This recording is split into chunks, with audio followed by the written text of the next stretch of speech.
Good evening दोस्तों अगला lecture हमारा सी लैंग्वेज का है, जो कि इसके पहले हम लोगों ने काफ़ी चीज़ें समझने की कोशिश करी थी। ठीक है दोस्तों, और प्रोग्रामिंग में हम लोगों ने देखा था कि उसमें कुछ एक इंटीजर नंबर था जो कि हमें ऐड करना हमने सीखा था प्रोग्रामिंग में। ठीक है, हम लोगों ने देखा था कि हमारे हेडर फाइल क्या होते हैं, हमारे जो है मेन फंक्शन का क्या होता है सेक्शन, है ना, डिक्लेरेशन सेक्शन क्या होता है, सारी बातें दोस्तों हम लोगों ने समझ लिया था। और कल हम लोगों ने जैसा कि एक क्वेश्चन देखा था, सपोज हमने कहा मान लो 10 ऐड करना है, इसमें 12 ऐड करना है, तो ऐड एनी टू नंबर का कहानी हम लोगों ने कल देखा था। वही चीज़ है, कल हम लोगों ने सिंपल सी बात कही थी कि this is my first programme ना, टेस्ट प्रोग्राम करके।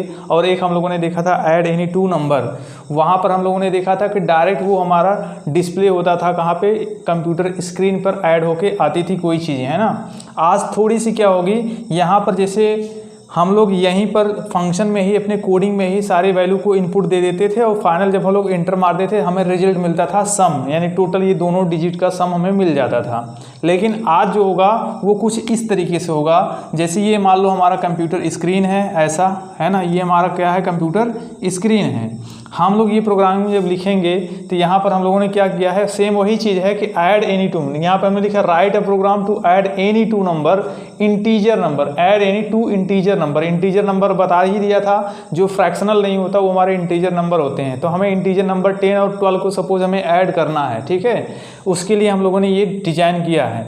यहाँ पर हमने लिखा हेडर फाइल 2 ले ली, जो कि कंपलसरी है, हर प्रोग्राम में आपको देखने को लगभग मिल ही जाता है।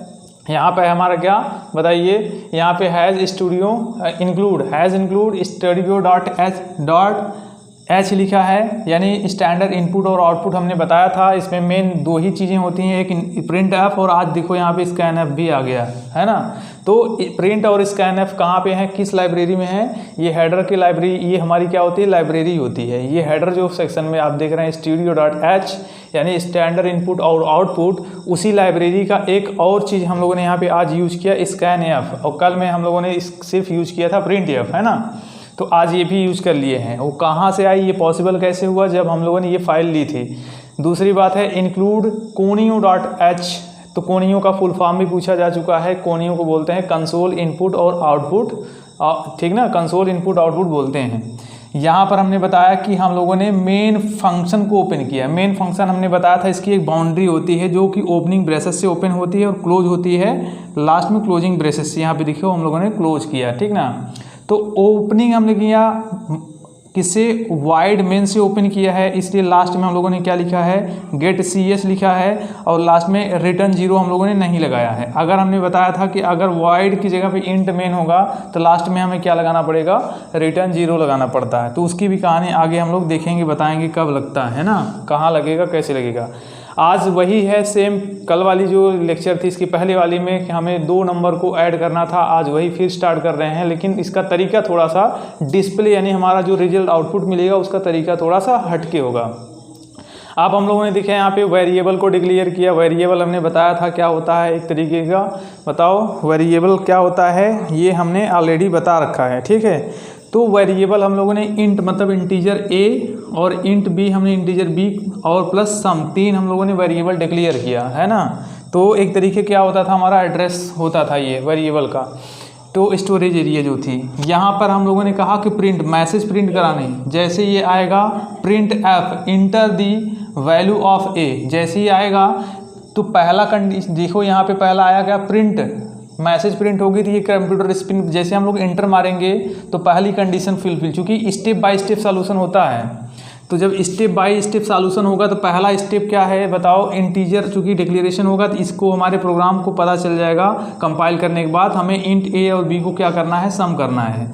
तो पहला मैसेज हमारे पहला स्टेप में हमारे पास मैसेज क्या आएगा, यहाँ पे आएगा इंटर, हमारे स्क्रीन पर इस तरीके से दिखेगा, inter the value of A, ऐसा करके आएगा। क्योंकि हम लोगों ने यहाँ पे मैसेज के लिए बताया था कि प्रिंट F हमारा क्या है, मैसेज प्रिंट कराने के लिए क्या करते हैं हम लोग, यूज करते हैं। यहाँ पे टर्मिनेटर देखो सब जगह लगा है, टर्मिनेटर लगता ही लगता है इस लाइन को टर्मिनेट करने के लिए।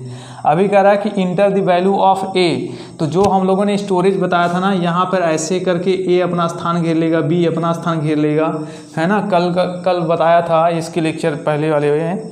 तो आज यहाँ पे क्या होगा, जैसे ही ये चीज़ आएगी इंटर दी वैल्यू ऑफ ए, अब हम लोग क्या करेंगे अपने स्क्रीन पर प्रोग्राम से, चूँकि अब प्रोग्रामिंग हमें जो करनी थी कोडिंग कर चुके हैं, उसके बाद लास्ट में स्क्रीन पर ही हमें टाइप करना पड़ेगा।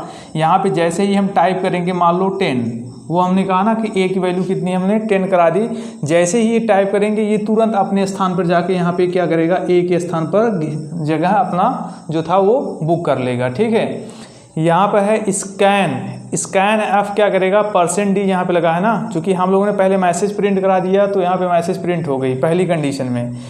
इंटर दी वैल्यू ऑफ ए, ये छप के आ गई। अब कहता है स्कैन एफ, तो %d है ना, %d, या भी यहाँ पे लिखा है %d, इसका मतलब क्या होता है, ये हमारे वैल्यू को स्टोर करने के लिए यूज़ किया गया है। यानी कि जो मेमोरी लोकेशन होती है, मेमोरी लोकेशन में वैल्यू को स्टोर कराने के लिए यहाँ पे स्कैन का हम लोगों ने यूज़ किया है। एंड ए का मतलब क्या है कि स्कैन एफ क्या कराएगा, स्टोर कराएगा वैल्यू ऑफ किसका, एंड ए का मतलब एड्रेस ऑफ ए, एंड ए का मतलब एड्रेस ऑफ ए, याद रखना है। एंड ए का मतलब है address of A, and B का मतलब है एड्रेस ऑफ बी। तो ये जो वैल्यू प्रिंट होगी कहाँ पे होगी, एंड ए मतलब एड्रेस ऑफ ए पे प्रिंट होगी, तो वो प्रिंट हो जाएगा वहाँ पे जाके। तो ऐसा हमारे स्क्रीन पे ये दिख जाएगा। समझ गए बात। अब दूसरी बात, फिर ये यहाँ तक की कंडीशन हमारी पूरी हो गई। तीसरी कंडीशन क्या आएगी, स्टेप, मतलब अगला स्टेप जो है, फिर यहाँ पे आया क्या, printf enter the value of B. फिर यहाँ पे जैसे ही हमारे आगे बढ़ेगा तो यहाँ पे फिर लिख के आ जाएगा enter the value of B. अब फिर enter the value of B आए तो यहाँ पे फिर देखो, यहाँ पे लिखा है स्कैन एफ, यहाँ पे हम लोगों ने क्या लिखा है, स्कैन एफ लिखा है। तो ये स्कैन एफ का मतलब समझ गए होंगे कि ये हमारे बी के वैल्यू को जो हम लोग यहाँ इनपुट देंगे, यहाँ पे हम लोग जैसे ही इनपुट देंगे 12, ये 12 को कहाँ ले जाकर स्टोर कर देगा, address of B. And B लगा है तो एड्रेस ऑफ बी के स्थान पर ये मेमोरी लोकेशन जो होगी वहाँ जाके 12 को स्टोर कर देगा, ये है ना। तो यहाँ पे इस तरीके से आ जाएगा। अब कह रहा है कि सम इक्वल ए प्लस बी, सम इक्वल ए प्लस बी, तो जो ए प्लस बी होगा बताओ, अभी चूंकि हमारी रिजल्ट मिल जाएगी सम इक्वल ए प्लस बी, तो ये हमारा जो है सम इक्वल ए प्लस बी क्या यहाँ दिखेगा, यहाँ पे 22 समझ लो ये बुक हो गई।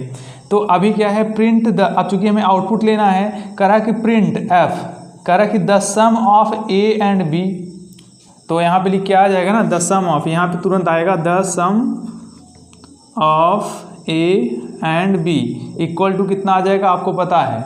यहाँ पे कह रहा है कि प्रिंट, चूंकि हमें मैसेज प्रिंट कराना है तो प्रिंट कर रहा है कि %d, चूंकि वैल्यू को प्रिंट कराना है किसका, सम का, तो सम की वैल्यू बताओ कितनी है, 22 है ना, तो वही यहाँ पे आके यहाँ प्रिंट कर देगा। तो मतलब आपने देखा ना, ये हमारी क्या हो गई, रिजल्ट हो गई नहीं। टोटल हम लोगों ने 2 डिजिट को क्या कर दिया दोस्तों, यहाँ पे ऐड कर लिया। बाकी गेट CS क्या कर रहा है, हमारे स्क्रीन पर ये जो आउटपुट मिला है उसको होल्ड करके रखा है ना। इतनी सी बात है इस प्रोग्राम में। अब शायद आपको चीज़ें थोड़ी सी अंडरस्टैंडिंग हो गई होगी। अब हम चलते हैं थ्योरेटिकल पोर्शन पर, फिर देखते हैं कि हमारा कैरेक्टर सेट क्या होता है, कीवर्ड्स क्या होता है, ये सारी बातें होंगी जो एग्ज़ाम में पूछे जाते हैं, फ्रैक्वेंटली एग्ज़ाम में पूछे गए हैं। ठीक है।